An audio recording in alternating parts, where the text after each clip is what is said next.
खड्यांच्या किंवा खूप सारे स्टोन असलेले लेसेस लावायला प्रॉब्लेम येतो ना, तर त्यासाठी खास मी तुमच्यासाठी एक टूल घेऊन आलेली आहे. तर इथे बघा, हा घागऱ्यावरचा दुपट्टा होता, तर त्याला मला इथे ही जी लेस आहे ना ती लावायची होती. तर याच्यावर खूप सारे स्टोन आणि शुगर बीड्स होते.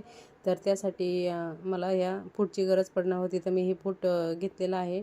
तर ब्लाऊज वर्कवाला ब्लाऊज असला तरी पण आपल्याला स्टिच करताना खूप प्रॉब्लेम होतो, तर अशा वेळेस या टूलची गरज पडते.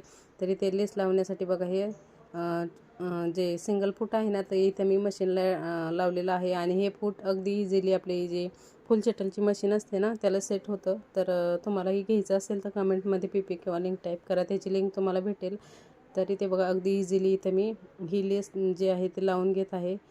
एकदम परफेक्ट फिनिशिंगमध्ये इथं लेस लागते, कुठेही सुई वगैरे तुटली नाही. तुम्ही बघू शकता, एकदम इझिली चालते मशीन. आणि जे आपले बीड्स वगैरे असतात ना ते बरोबर दाबाने एका साईडला जातात आणि अगदी फिनिशिंगमध्ये आपली इथं शिलाई लागून होते. आणि तुम्हालाही घ्यायचं असेल तर तुम्ही नक्की घेऊ शकता.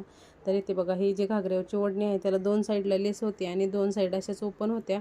तर कस्टमरने ही कटवर्कची लेस आणून दिलेली होती आणि त्या 2 साईडला इथं लेस लावायची होती. तर इथे बघा, एका साईडला लावून झालेली आहे. सेम याच पद्धतीने दुसऱ्या साईडला पण इथं लावून घ्यायची आहे. तर लेस लावण्याच्या अगोदर बघा, एक सिंगल फोल्ड करून घ्यायचं आपल्याला आणि फोल्ड करताना सरळ बाजूने फोल्ड करायचं. म्हणजे ज्या साईडला आपल्याला लेस लावायची आहे ना त्या साईडला एक सिंगल फोल्ड करून शिलाई मारून घ्यायची आणि नंतर आपल्याला त्याच्यावर इथं लेस लावून घ्यायची आहे.